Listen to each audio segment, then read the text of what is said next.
Okay, so we are 3 episodes down and on to episode 4 in the WandaVision world, and this episode opens up outside of Westview, the moment after people are snapping back.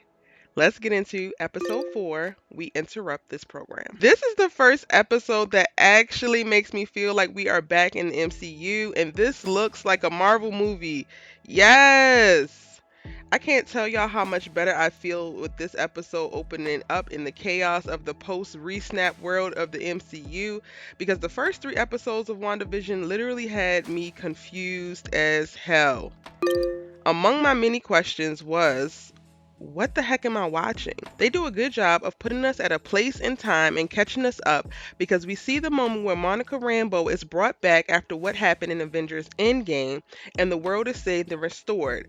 But we don't stay there long, because after the opening sequence, we are 3 weeks later with Monica walking into the S.W.O.R.D offices to be briefed and to meet with the director. At this point, it is still not clear how this timeline lines up with the timeline of what's happening with Wanda and Vision in Westview. Ah. But we soon learn that this is a flashback moment to when Monica was made aware of Westview, as she is assigned a case to help the FBI figure out what is happening with some missing person that found themselves in Westview. After sending a drone in and it disappearing before her and Dr. Wu's eyes, Monica approaches the town, discovers this energy force field around it, and is subsequently sucked into it. In this episode, we jump to different people's perspective, catching us up more so on what is happening and has been happening outside of Westview, as the first 3, well, actually, the last 2 episodes of WandaVision were happening.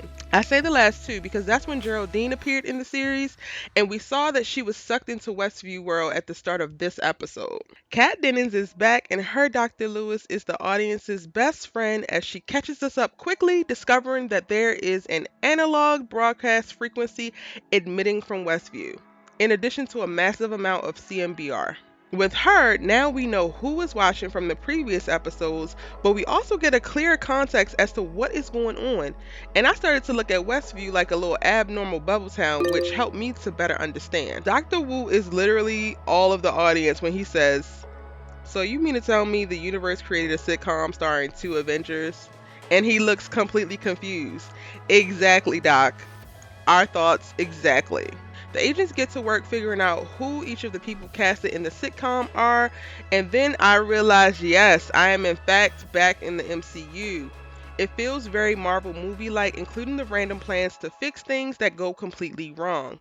Dr. Lewis and Who are behind that weirdo random radio moment, and we also get a glimpse into the beekeeper moment from episode 2 on the other side. As we continue to get to see the rest of what happened with Wanda and Monica in episode 3, which Wanda did a great job of covering that up very quickly before Vision returned, we get even further clarity of what is going on. Then Wanda has a moment seeing dead Vision, which I think was brought on by her breaking the trance and perfect light state of Westview to expel Monica out. Vision makes the point that they can leave, to which she responds, "No, they can't." And that sent my mind going a million different directions. Before the episode ends, Monica wakes up and says that it's all Wanda, which makes total sense now. Vision is dead, but Wanda has created this happily ever after for them, where she was able to resurrect him in this fantasy world of Westview. And there's an energy filled up trying to camouflage it so that the people who are in it don't leave and the people who are out don't come in. Remember last episode when the actual doctor said that small towns are hard to escape from?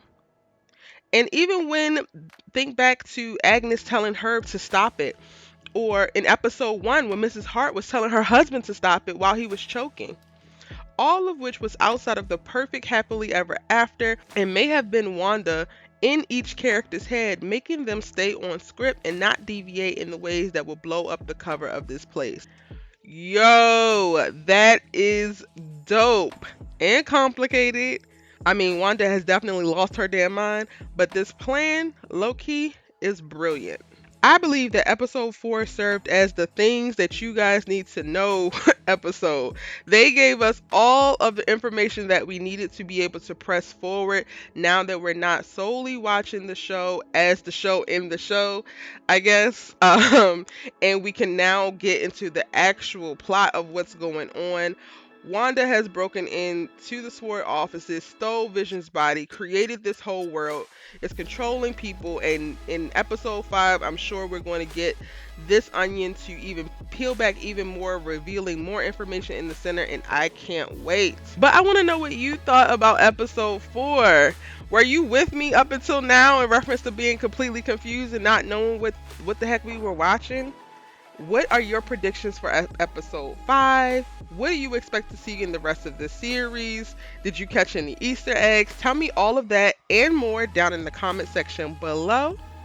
I'm your host, Erica Vane, and on this channel, we talk all things entertainment, film, and television.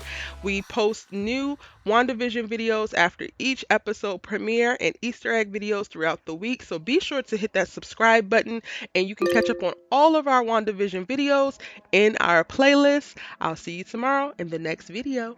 Bye.